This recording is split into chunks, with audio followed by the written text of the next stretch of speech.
ऐसा लगता है कि भगवान आ गया है, वो ऐसा बोलते हैं। और इन सब चीजों का असर तो होता है।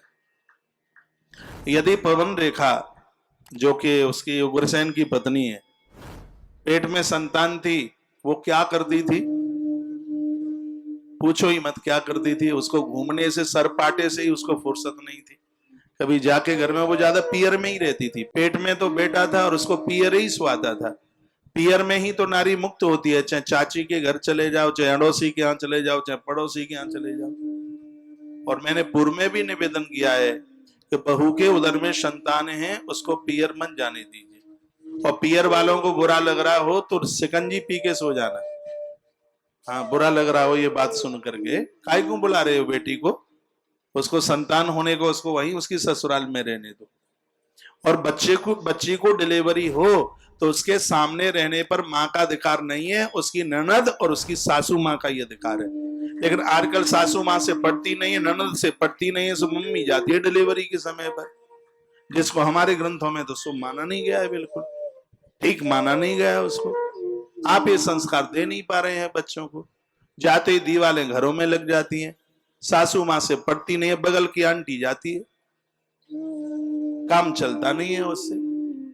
अरे जब तुम्हें बगल की ही आंटी से काम लेना है तो अपनी डोकरी से काम क्यों नहीं ले रहे हैं? तो तुमसे कोई तनख्वाह भी कहां लेगी? दो रोटियां खा करके तो बेचारी गुजारा करती है। एक चौकीदार भी रखोगे तो 9-10 हजार रुपया लेगा।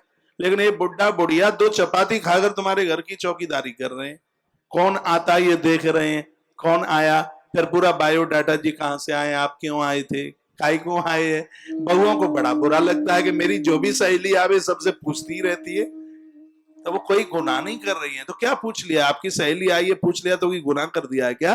लेकिन वो उसके ऊपर एकदम बिल्कुल आंखें ताती ताती करके वो चढ़ बैठेगी ऊपर।